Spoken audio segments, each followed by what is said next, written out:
وَإِذَا رَأَيْتَ الَّذِينَ يَخُوضُونَ فِي آيَاتِنَا فَأَعْرِضْ عَنْهُمْ حَتَّى يَخُوضُوا فِي حَدِيثٍ غَيْرِهِ وَإِمَّا يُنْسِيَنَّكَ الشَّيْطَانُ فَلَا تَقْعُدْ بَعْدَ الذِّكْرَىٰ مَعَ الْقَوْمِ الظَّالِمِينَ وَمَا عَلَى الَّذِينَ يَتَّقُونَ مِنْ حِسَابِهِم مِّن شَيْءٍ وَلَٰكِن ذِكْرَىٰ لَعَلَّهُمْ يَتَّقُونَ صدق اللہ العظیم۔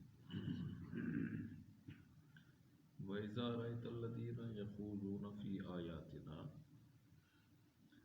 یہاں سے اللہ رب العزت زجر ڈانٹ فرما رہے ہیں۔ شریعت کے حکم دو قسم کے ہیں، ایک کو امر کہتے ہیں، دوسرے کو نہی کہتے ہیں۔ امر کا مطلب ہوتا ہے شریعت کہتی ہے آپ نے یہ کام کرنا ہے، نہی کا مطلب ہوتا ہے شریعت کہتی ہے آپ نے یہ کام نہیں کرنا ہے۔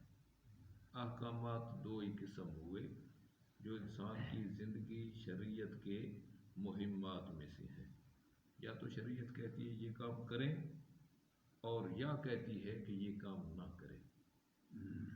لیکن اس کے ساتھ ساتھ پھر شریعت کا یہ مسلمہ قانون چلا آ رہا ہے کہ اگر شریعت کسی کام کے کرنے کا حکم دیتی ہے تو وہ تو بغیر کسی شک و شبہ کے وہ تو عبادت نیکی، اس پہ تو بڑا اجر عظیم ہوتا ہے۔ لیکن جو چیزیں اس نیکی کے پھر آگے اسباب بنتے ہیں وہ بھی نیکی بن جاتی ہیں۔ وہ بھی شریعت کہتی ہے آپ نماز پڑھیں تو اس کے نیکی ہونے میں آپ کو اس پہ اجر ملنے میں کوئی شک نہیں ہے، لیکن اس کے جو اسباب ہیں، آپ گھر سے نکلتے ہیں، نماز کی نیت سے وضو کرتے ہیں، چلتے ہیں، حتیٰ کہ مسجد کے اندر آ کر بیٹھتے ہیں۔ نبی علیہ السلام نے فرمایا جب تک آپ مسجد کے اندر نماز کے انتظار میں بیٹھتے رہیں، منتظرتموہا، جتنی دیر تم انتظار کرو گے نا وہ یوں سمجھا جائے گا سارے تم نماز پڑھ رہے ہو، سارا کا سارا عبادت ہے۔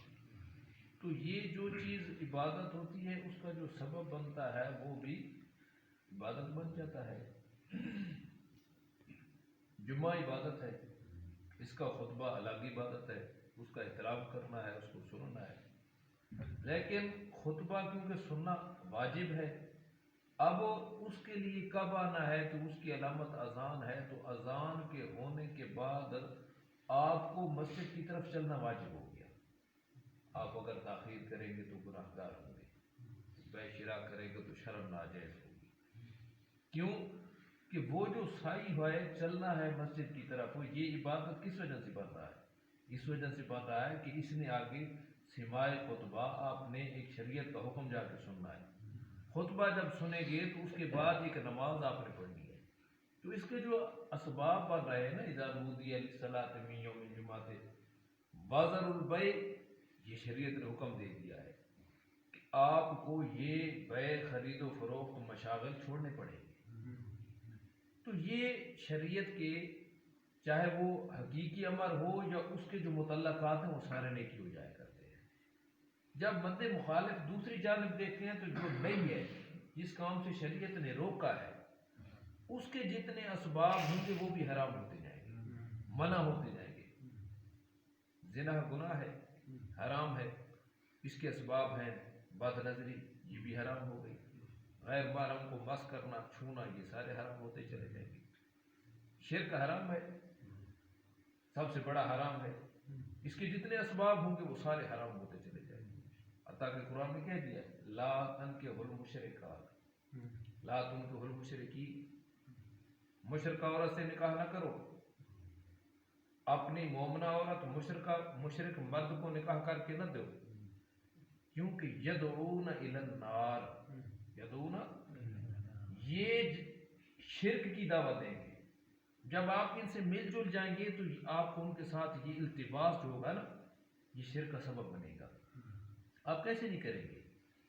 اور نہیں تو کچھ نہ کچھ منہیات کا ارتکاب آپ سے ہو جائے گا، اس لیے یہ آپ راستے چھوڑ دیں۔ لا تنکحوا، مشرکہ عورت سے نکاح نہ کریں۔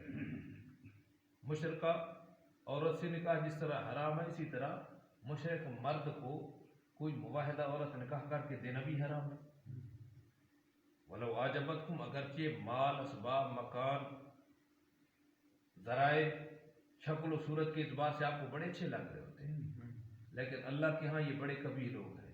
اولئک هم شر البریہ، جو اللہ کی ذات صفات کے اندر اس کی مخلوقات میں سے کسی کو شریک کرتا ہے، اللہ کے ہاں مخلوقات میں سے سب سے بدترین وہ مخلوق ہے۔ اولئک هم شر البریہ۔ اور اگر کوئی مومن بندہ ہے، والا عبد مؤمن خیر من مشرک، ایک عبد ہے، غلام ہے، یوں سمجھے کسی بہت ہی دنیا کے اعتبار سے کمزور ترین برادری سے اس کا تعلق ہے، لیکن اللہ کے ہاں بڑا محبوب بندہ ہے، والا عبد مؤمن خیر من مشرک۔ تو یہ منہیات ہے۔ اب منہی کا جو آگے سبب ہوگا اس سے بھی روکا جائے گا۔ تو یہاں پر بھی اسی چیز کا تذکرہ ہے، کتاب اللہ کو سننا، اس کی طرف توجہ کرنا، یہ لازم واجب ہو چکا ہے۔ اذا قرئ القرآن فاستمعوا له وانصتوا لعلکم ترحمون۔ تم مرحوم تب بنو گے جب اللہ تعالیٰ کی اس کتاب کو توجہ سے سنو گے، اس کی طرف تمہاری توجہ غالب ہوگی۔ دوسری جانب یہ ہے کہ کتاب اللہ کا استہزاء اڑایا جاتا ہے۔ قال الذين كفروا لا تسمعوا لهذا القرآن والغوا فيه لعلكم، شور کے ذریعے اس قرآن کی آواز کو دبانا ہے آپ نے۔ دوسری طرف یہ ہے، جب یہ آ جائے تو جہاں کتاب اللہ کی توہین ہو رہی ہو ایسی مجلس کے اندر آپ نے نہیں جانا ہے۔ شریعت کے شاعر کی توہین ہو رہی ہے، آپ نے وہاں نہیں جانا ہے، ایسی مجلس میں جانا ہی نہیں ہے۔ جب پہلے علم ہے تو جانا ہی نہیں ہے، اگر جا کے پتہ چل گیا ہے تو وہاں ٹھہرنا نہیں ہے، وہاں پر ٹھہرنا۔ شریعت کے اندر گانا بجانا حرام ہے۔ یہ آج کل جو بڑی رسومات چلی ہوئی ہیں، سلام ہے، ہار ہے، یہ سارے سودی کاروبار ہے، ٹھیک ہے۔ اگر سود نہ ہوتا تو لکھتا کوئی نہ، اگر ہدیہ تحفہ ہوتا نا تو پھر کوئی بھی نہ لکھتا۔ یہ اس ہار پہ موٹا لکھا جاتا ہے، فلاں حضرت صاحب یہ ہدیہ پیش کر رہے ہیں، تاکہ اسے بھی پتہ چلے کال دینا ہے، خوب حساب کر کے رکھے گا۔ ایک بندہ 1000 کا اگر اس کو مالا، اس کو ہار، اس کو کوئی ہدیہ تحفہ دیتا ہے، وہ محفوظ کر کے لکھتا ہے، پھر اگلے سال اسے 1100 کا دے گا، تو یہ سود نہیں تو اور کیا چیز ہے؟ ایسا ہوتی ایسی دعوتوں کے اندر قرآن کیا کہتے ہیں؟ لا تعاونوا علی الاسم، گناہ کے معاملے میں تعاون نہ کیا کرو۔ جہاں یہ بینڈ باجے ہیں، جہاں پر یہ گانے بجانے ہیں، ساری رات لوگوں کو تکلیف ہوتی ہے، ایسے مفاظت والی جگہ سے آپ کھلا انکار کریں، اب ادھر جانے سے انکار کر دیں، آپ کو جانے کی گنجائش ہی نہیں ہے۔ جب پہلے پتہ نہ ہو تو پھر تو وہاں سے نکلنا پڑتا ہے۔ قرآن ان دلائل سے بھرا پڑا ہے۔ اصحاب کہف نے جب دیکھا یہاں ایمان نہیں بچ سکتا ہے، پھر رہے نہیں، نکل پڑے۔ یوسف علیہ السلام نے جب دیکھا یہاں پر دامن صاف نہیں رہ سکتا ہے تو بھاگ پڑے۔ جب پتہ ہے وہاں پر گناہ ہے تو پھر جانا کیسے جائز ہو سکتا ہے؟ یہ قطعاً جائز نہیں ہو سکتا ہے، پہلے سے اعراض کرنا چاہیے۔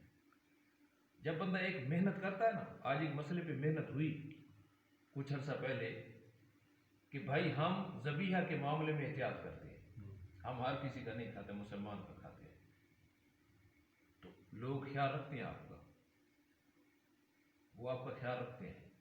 اگر یہ بینڈ باجے سلام وغیرہ ان چیزوں پر بھی آپ اکتفا کر لیں تو انشاءاللہ وہ خیال رکھیں گے۔ کسی بھی نبی علیہ السلام نے فرمایا نا صلی اللہ علیہ وسلم کہ کوئی بندہ میری ایک ایسی سنت جو لوگوں نے ختم کر دی اس کو زندہ کرتا ہے، 100 شہید کا ثواب ملتا ہے۔ تو پیغمبر کریم صلی اللہ علیہ وسلم نے ولیمے کیے ہیں، ازواج مطہرات کے ولیمے ہوئے ہیں، لیکن وہاں پر یہ نظام کتاب تو نہیں تھا نا۔ یہ دعوت ہوتی وہ یہ جس کے اندر لینا دینا کچھ نہیں ہوتا ہے، مگر نہ تو یہ ہوٹل بن جاتا ہے، کاروبار بن جاتا ہے۔ ان چیزوں سے اعراض ضروری ہے۔ تو یہاں پر یہ فرمایا میرا پیغمبر آپ ان سب مخاطبین کو قیامت تک آنے والوں کو یہ بتا دے جہاں میری آیات کا انکار کیا جا رہا ہو، ان کی مخالفت کی جا رہی ہے، ان کے بارے میں بحث مباحثے کی جا رہے ہیں، وہاں جانے کی گنجائش نہیں ہے۔ اگر پہنچ جاؤ اور بھول جائے، بعد میں یاد آئے تو وہاں بیٹھنا ہی نہیں ہے۔ وَإِذَا رَأَيْتَ الَّذِينَ يَخُوضُونَ فِي آيَاتِنَا، میرا پیغمبر اگر تو ان لوگوں کو دیکھ جو ہماری آیات کے مقابلے میں بحث مباحثے چیما گوئیاں کر رہی ہے تو فَأَعْرِضْ عَنْهُمْ، کنارہ کش ہونا ہے وہاں سے، حَتَّى يَخُوضُوا فِي حَدِيثٍ غَيْرِهِ، یہاں تک کہ وہ اس کتاب اللہ کے انکار کو چھوڑ نہ دیں. اگر کبھی وَإِمَّا يُنْسِيَنَّكَ شیطان بھلا بھی دے شیطان فَلَا تَقْعُدْ بَعْدَ الذِّكْرَىٰ، آپ کا پہلا تو حق ہے ان کو واضح و نصیحت کریں. وہاں پر آپ کو یاد آ گیا منع کریں. رکوا سکتے تو ٹھیک ہے، نہیں رکوا سکتے تو لا تقعد، پھر بیٹھنے کی گنجائش نہیں ہے. وَلَا تَقْعُدْ بَعْدَ الذِّكْرَىٰ مَعَ الْقَوْمِ الظَّالِمِينَ. باقی کبھی کبھی ایسے معاملات ہوتے ہیں اہل ایمان بندے، بعض دفعہ ایسی صورت پیش آ جاتی ہے، کوئی بندہ ہسپتال گیا، وہاں پر گانے بجانے ٹی ویاں چلی ہوئی ہیں، کوئی کسی مجبوری کی حالت میں گیا ہے، تو معذور بندہ جو ہوتا ہے اسے معاف ہوتا ہے. وَمَا عَلَى الَّذِينَ يَتَّقُونَ مِنْ حِسَابٍ مِّن شَيْءٍ. اہل ایمان متقی بندے پر ان گناہ کرنے والوں کے جو گناہ ہوتا ہے اسی حساب کتاب سے ان کو کوئی لینا دینا نہیں ہوتا ہے. وَلَٰكِن ذِكْرَىٰ لَعَلَّهُمْ، ہاں نصیحت ہونی چاہیے جتنا ممکن ہو. 3 درجے ہیں. پہلا برائی کا کام دیکھو، ہاتھ سے روکو. دوسرا درجہ زبان سے. تیسرا درجہ دل کے اندر تو بندہ کو برا سمجھے نا اس کو. وَلَٰكِن ذِكْرَىٰ لَعَلَّهُمْ